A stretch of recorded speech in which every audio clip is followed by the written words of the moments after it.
നമസ്കാരം.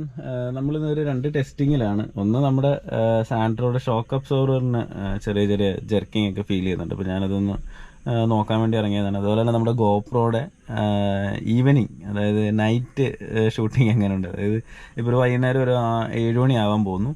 അതുപോലെ തന്നെ ഇത് 1080p 30 ഫ്രെയിമിലാണ് ഷൂട്ട് ചെയ്യുന്നത്. അപ്പോൾ അതിൻ്റെ ഗോപ്രോയുടെ ഷൂട്ടിംഗ് സ്പെസിഫിക്കേഷൻ പറഞ്ഞതേ ഉള്ളൂ.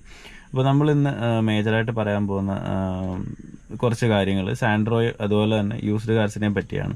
നമ്മൾ യൂസ്ഡ് കാർ വാങ്ങാൻ പോകുമ്പോൾ അല്ലെങ്കിൽ ഒരു പുതിയ വാഹനം വാങ്ങാൻ പോകുമ്പോൾ പ്രധാനമായിട്ട് ശ്രദ്ധിക്കേണ്ടത്, പുതിയ വാഹനം വാങ്ങാൻ പോകുമ്പോൾ പ്രധാനമായിട്ട് ശ്രദ്ധിക്കുന്നത് നമ്മൾ മാനുഫാക്ചററാണ്. ഇപ്പം നല്ല സർവീസ് തരുന്ന അല്ലെങ്കിൽ നല്ല വാഹനങ്ങൾ മാത്രം പ്രൊഡ്യൂസ് ചെയ്യുന്ന കമ്പനികളിൽ നിന്നാണ് നമ്മൾ വാഹനങ്ങൾ പുതിയത് വാങ്ങത്തുള്ളൂ. അതുപോലെ തന്നെ നമ്മൾ ആ വാഹനം മേടിക്കുമ്പോൾ ആ പർട്ടിക്കുലർ പ്രോഡക്റ്റ് മാർക്കറ്റിൽ കോമൺലി അവൈലബിൾ ആണോ എന്ന് നമ്മൾ ശ്രദ്ധിക്കണം. അതായത് സക്സസ് ആയ ഒരു മോഡൽ തന്നെ നമ്മൾ ചൂസ് ചെയ്യാനായിട്ട് ശ്രദ്ധിക്കണം.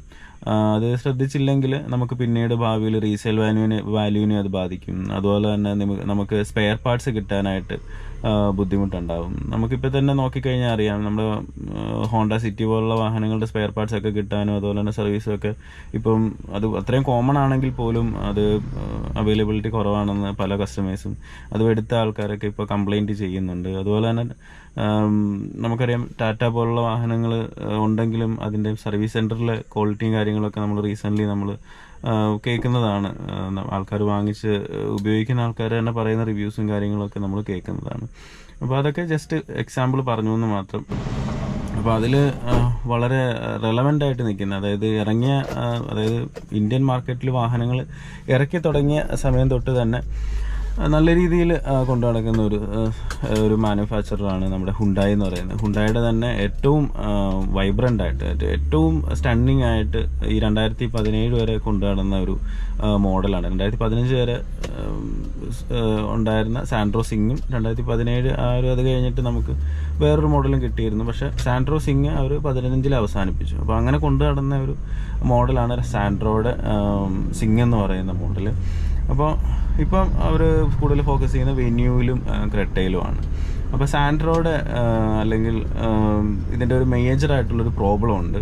അത് ഞങ്ങളുടെ ഗ്രൂപ്പിൽ എപ്പോഴും ഞങ്ങൾ ഡിസ്കസ് ചെയ്യുന്നതാണ്. അതായത് സാൻട്രോ റൈഡേഴ്സ് എന്ന് പറയുന്നൊരു ഗ്രൂപ്പുണ്ട്. ആ ഗ്രൂപ്പിൽ നമ്മൾ പല കാര്യങ്ങൾ, അതായത് ഈ മാനുഫാക്ചറിങ്, അതായത് നമുക്ക് എന്തെങ്കിലും ബുദ്ധിമുട്ടുകൾ വരുമ്പം വണ്ടി സംബന്ധമായിട്ടുള്ള സാൻട്രോ സംബന്ധിച്ചുള്ള ബുദ്ധിമുട്ടുകൾ വരുമ്പോൾ ഞങ്ങളത് ഡിസ്കസ് ചെയ്യും. അപ്പോൾ അതിൽ മേജറായിട്ട് വരുന്ന ഏറ്റവും എക്സ്പെൻസീവ് ആയിട്ടുള്ള ഒരു കംപ്ലൈൻ്റ് ഉണ്ട്. ആ കംപ്ലൈൻറ്റ് ഇന്ന് നമ്മൾ ഡിസ്കസ് ചെയ്യും. നമ്മളൊരു യൂസ്ഡ് കാറാണെങ്കിലും ഒരു കാറാണെങ്കിലും വാങ്ങുമ്പോൾ യൂസ്ഡ് കാർ വാങ്ങുന്ന സമയത്ത് പ്രധാനമായിട്ടും നമ്മൾ 2 കാര്യങ്ങളാണ് ശ്രദ്ധിക്കാറുള്ളത്. ഒന്ന് മാനുഫാക്ചറിങ് കമ്പനിയുടെ സൈഡിൽ നിന്നുള്ള എറേഴ്സ് ഉണ്ടോ എന്ന് നമ്മൾ ചെക്ക് ചെയ്യും. അതുപോലെ തന്നെ ഇത്രയും നാളത് കൊണ്ടു നടന്ന ആളുടെ കയ്യിൽ നിന്ന് വന്നിട്ടുള്ള ഫോൾട്ട് കൊണ്ടുള്ള എറേഴ്സ് നമ്മൾ ചെക്ക് ചെയ്യും. അപ്പോൾ മേജറായിട്ട് നമ്മൾ ചെക്ക് ചെയ്യേണ്ട ഈ 2 കാര്യങ്ങളാണ്. അപ്പോൾ ഉദാഹരണത്തിന് ടാറ്റയുടെ പഴയ വാഹനങ്ങളൊക്കെ നമുക്ക് ചിന്തിക്കാൻ പോലും പറ്റത്തില്ല എടുക്കുന്ന കാര്യം. പിന്നെ നമ്മൾ അതിനോടുള്ള ഒരു പാഷൻ കാരണം, ഇപ്പോൾ ടാറ്റ സഫാരിയൊക്കെ ഒരു പാഷൻ കാരണം എടുത്ത് യൂസ് ചെയ്യുന്ന ആൾക്കാരുണ്ട്. അപ്പോൾ അത് അങ്ങനെയുള്ള വാഹനങ്ങളൊക്കെ അത് നിങ്ങളുടെ കയ്യിലുള്ള പോക്കറ്റിൻ്റെ വലുപ്പം അനുസരിച്ച് നിങ്ങളത് മാനേജ് ചെയ്യുക. ബെൻസ് വരെ ഇപ്പോൾ നമുക്ക് 2 ലക്ഷം രൂപ റേഞ്ചിലൊക്കെ കിട്ടാനുണ്ട്. അപ്പോൾ അതൊക്കെ നിങ്ങളുടെ ചോയ്സാണ്. പക്ഷേ ഒരു വാഹനം, അതായത് ഒരു കോമൺ ആയിട്ട് ഒരു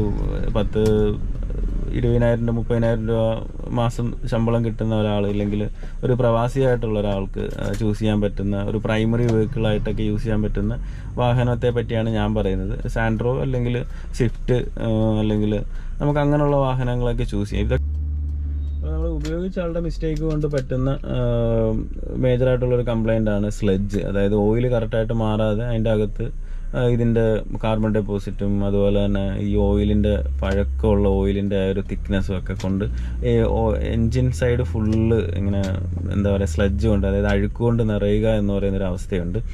അത് കോമൺലി കണ്ടുവരുന്ന ഒന്നാണ്. അപ്പോൾ അത് ശ്രദ്ധിക്കാത്ത ഒരാളെ സംബന്ധിച്ച്, ഒരു വാഹനം വാങ്ങിച്ച് ഉപയോഗിച്ച് കറക്റ്റായിട്ട് മെയിൻറ്റെയിൻ ചെയ്യാത്ത ഒരാൾ കൊണ്ടുവരുന്ന ഒരു കംപ്ലൈൻ്റ് ആണ് ഈ സ്ലഡ്ജ് എന്ന് പറയുന്നത്. അതുപോലെ തന്നെ ഉള്ളതാണ് തുരുമ്പ്. അതുപോലെ തന്നെ വേറെ ഉള്ളതാണ് നമ്മൾ റെഫ്യൂസ് ചെയ്തിട്ട് നമ്മുടെ ഷോക്ക് അബ്സോർവർ കാര്യങ്ങളൊക്കെ കംപ്ലൈൻറ്റ് വരും.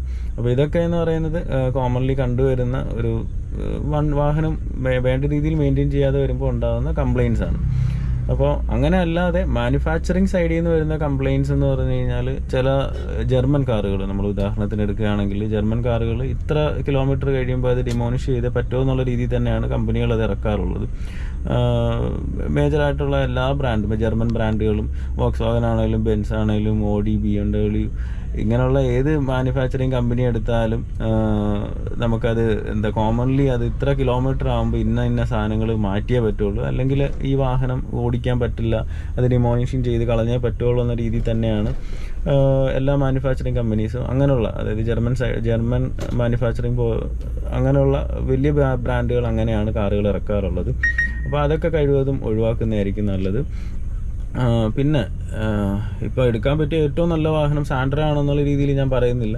പക്ഷെ എന്നാലും ഈ പറഞ്ഞ പോലെ ജർമ്മൻ കാറുകളെ പോലെ തന്നെയാണ് മാരുതിയും. ഒരു ഏജ് കഴിഞ്ഞാൽ പിന്നെ മാരുതിയും നമുക്ക് ഓപ്റ്റ് ചെയ്യാൻ പറ്റത്തില്ല. അതൊക്കെ വെച്ച് നോക്കുമ്പോഴാണ് ടൊയോട്ടോയും ഈ പറയുന്ന സാൻട്രോ, ഈ ഹുണ്ടായി എന്ന് പറയുന്ന കമ്പനിയും റെലവൻ്റ് ആവുന്നത്. പിന്നെ ഒരു കാര്യം ഞാൻ വിട്ടുപോയി, മഹേന്ദ്ര എന്ന് പറയുമ്പോൾ ഇച്ചിരി കൊണ്ടു നടക്കാൻ എന്താ പറയുക, അവർ പ്രൊഡ്യൂസ് ചെയ്യുന്ന എല്ലാ വാഹനങ്ങളും വലിയ വാഹനങ്ങളാണ്. നമ്മൾക്ക് ഹാൻഡിൽ ചെയ്യാനൊക്കെ അത്യാവശ്യം അറിയാവുന്ന ആൾക്ക്, അത്യാവശ്യം ഒരു ഹെവി ഡ്രൈവറിനൊക്കെ മഹേന്ദ്രയുടെ വാഹനങ്ങളൊക്കെ നമുക്ക് ചൂസ് ചെയ്യാൻ പറ്റത്തുള്ളൂ. എന്ന് വെച്ചാൽ അങ്ങനെ അത്രയും റഫൊന്നും അല്ല, എന്നാലും അത് കൊണ്ടു നടക്കാനും മെയിൻറ്റെയിൻ ചെയ്യാനും ഒക്കെ ഒരു ഇച്ചിരി ബുദ്ധിമുട്ടാണ്. പക്ഷെ എന്നാലും മഹേന്ദ്രയുടെ വാഹനങ്ങൾ നല്ലതാണ്. കാരണം അവർ എല്ലാ അവരുടെ മോഡൽസിനും ഇപ്പോഴും സ്പെയർ പാർട്സ് അവൈലബിൾ ആണ്. എല്ലാ മോഡൽസിൻ്റെയും അങ്ങനെ കോമൺ കംപ്ലയിൻസ് എന്ന് പറഞ്ഞു കഴിഞ്ഞാൽ സോർട്ട് ഔട്ട് ചെയ്യാൻ പറ്റാത്ത കംപ്ലയിൻസും കാര്യങ്ങളും ഒന്നുമില്ല. അത്യാവശ്യം കോസ്റ്റ്, അതായത് ഒരു മാരുതിയുടെ വാഹനം ഒരു 7000 കിലോമീറ്ററിൽ സർവീസ് ചെയ്യുമ്പോൾ ഇതൊരു അത്യാവശ്യം 15 20 അടുപ്പിച്ചൊക്കെ നമുക്ക് സർവീസ് ചെയ്താൽ മതിയാകും എന്നുള്ളൊരു അഡ്വാൻറ്റേജ് ഒക്കെ ഉണ്ട്. അപ്പോൾ അത്യാവശ്യം മണി മാനേജ്മെൻറ്റും അത്യാവശ്യം ഒക്കെ അറിയാവുന്ന ഒരാൾക്ക് ഈസി ആയിട്ട് കൊണ്ടു നടക്കാൻ പറ്റും. കുറച്ച് കാര്യങ്ങളൊക്കെ നമ്മളിങ്ങനെ പറയുന്നതേ ഉള്ളൂ. നിങ്ങൾക്ക് റെലവൻ്റായിട്ട് തോന്നുന്ന ഇൻഫർമേഷൻസ് നിങ്ങൾക്ക് കമൻറ്റ് ചെയ്യാം. അതുപോലെ തന്നെ സാൻട്രോയെ സംബന്ധിച്ച് പറയുകയാണെങ്കിൽ ഒരു പ്രൈമറി വെഹിക്കിളായിട്ട് വീട്ടിൽ വേറെ വാഹനങ്ങളൊന്നുമില്ല. നമുക്ക് അത്യാവശ്യം എവിടെയെങ്കിലും പോകണമെങ്കിൽ ഫാമിലിയായിട്ട് ഒരു 5 പേരടങ്ങുന്ന ഫാമിലിക്ക് വരെ ഓപ്റ്റ് ചെയ്യാൻ പറ്റുന്ന ഒരു വാഹനമാണ് സാൻട്രോ എന്ന് പറയുന്നത്. അതുപോലെ തന്നെ ബാക്കി സെന്നോ ഓൾട്ടോ ഒക്കെ എടുക്കാൻ പോകുന്നതിനേക്കാൾ എന്തുകൊണ്ടും ബെറ്ററാണ്. മൈലേജിൻ്റെ കാര്യത്തിൽ ഇച്ചിരി കോംപ്രമൈസ് ചെയ്താലും നമ്മൾ അത്യാവശ്യം ഒരു 5-6 പേരെ കയറ്റിയാലും വണ്ടി അത്യാവശ്യം നല്ല രീതിയിൽ വലിക്കും. അതുപോലെ തന്നെ AC ഇട്ട് തന്നെ നമുക്ക് എല്ലാ സ്ഥലത്തും പോകാൻ പറ്റും.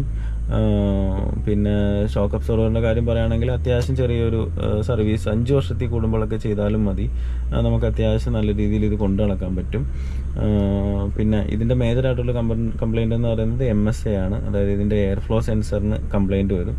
അതെന്ന് പറഞ്ഞു കഴിഞ്ഞാൽ നമ്മുടെ കുപ്പിയുടെ അടപ്പ് പോലൊരു സംഭവമാണ്. കുപ്പിയുടെ അടപ്പ് നമ്മൾ പൊട്ടിക്കുന്നതിന് മുമ്പായിട്ടൊരു കുപ്പി അടപ്പും തമ്മിലുള്ളൊരു കണക്ഷൻ ഉണ്ടല്ലോ, അതുപോലൊരു വിടവ് നമ്മളിത് പൊട്ടിക്കുമ്പം, കുപ്പിയുടെ അടപ്പ് പൊട്ടിക്കുമ്പം കുപ്പിയുടെ ഒരു വാഷറും കുപ്പിയുടെ ഒരു അടപ്പും തമ്മിലുള്ളൊരു വിടവുണ്ടല്ലോ, അതുപോലൊരു വിടവ് ഈ MSAയുടെ ഇടയിൽ ഇങ്ങനെ പൊട്ടി ഉണ്ടാകും. അത് അതിൻ്റെ കാലപ്പഴക്കം കൊണ്ടുണ്ടാകുന്നതാണ്.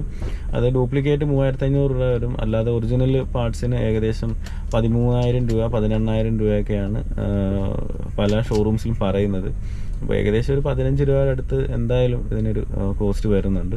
അപ്പോൾ അതൊന്ന് കരുതി വെച്ച് കഴിഞ്ഞാൽ, അത് ഒഴിച്ച് കഴിഞ്ഞാൽ വേറെ മേജറായിട്ടുള്ള കംപ്ലയിൻസ് ഒന്നും ഞങ്ങളുടെ സാൻട്രോ റൈഡേഴ്സ് ഗ്രൂപ്പിലൊന്നും പറഞ്ഞു കേട്ടിട്ടില്ല.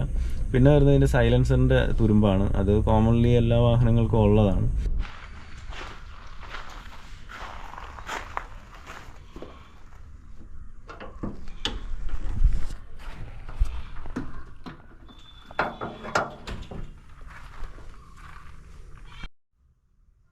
നമ്മുടെ സാൻട്രോയുടെ ഒരു മെയിൻ കംപ്ലൈൻറ്റ് യൂണിറ്റാണ് ഈ കാണുന്നത്. അതായത് ഞങ്ങളുടെ ഒരു ഗ്രൂപ്പുണ്ട് സാൻട്രോയുടെ ഗ്രൂപ്പിൻ്റെ അകത്തിൽ എപ്പോഴും ഡിസ്കസ് ചെയ്യുന്ന ഒരു കംപ്ലൈൻറ്റാണ്. അപ്പോൾ ഇത് കണ്ടോ, ഇതിപ്പോൾ ഞാൻ MC-യിൽ വെച്ചിട്ട് ഒട്ടിച്ചിരിക്കുകയാണ്. ഏകദേശം 18,000 രൂപ വരും ഇത് കംപ്ലൈൻറ്റ് വന്നു കഴിഞ്ഞാൽ നമുക്ക് മാറ്റാനായിട്ട്. അപ്പോൾ ഇതിൻ്റെ യൂണിറ്റിൻ്റെ പേരാണ് MSA എന്നാണ് ഇതിന് പറയുന്നത്. അതായത് മാസ് എയർ ഫ്ലോ സെൻസർ എന്നോ അങ്ങനെയാണ് ഇതിൻ്റെ കോമൺ ആയിട്ടുള്ള പേരെന്ന് പറയുന്നത്. ഇതൊരു എന്താ പറയുക, ഇവിടുന്ന് എയർ ലീക്കാകുമ്പോൾ വണ്ടിക്ക് റേസിങ് പ്രോബ്ലം വരും. ആവശ്യമില്ലാതെ വണ്ടി റേസ് ആവും. അതിൻ്റെ കൂടെ തന്നെ വണ്ടിക്ക് വലിവ് കുറവും അതുപോലുള്ള കുറേ കംപ്ലയിൻറ്റ്സ് കാര്യങ്ങൾ വരും. മൈലേജ് കൂടുതലും കുറവായിട്ടൊക്കെ കിട്ടും. അങ്ങനെ ഒരു വല്ലാത്തൊരു സിറ്റുവേഷൻ ആവും. അങ്ങനെ അതൊരു സാൻട്രോയുടെ മേജറായിട്ടുള്ളൊരു പോരായ്മയാണ്.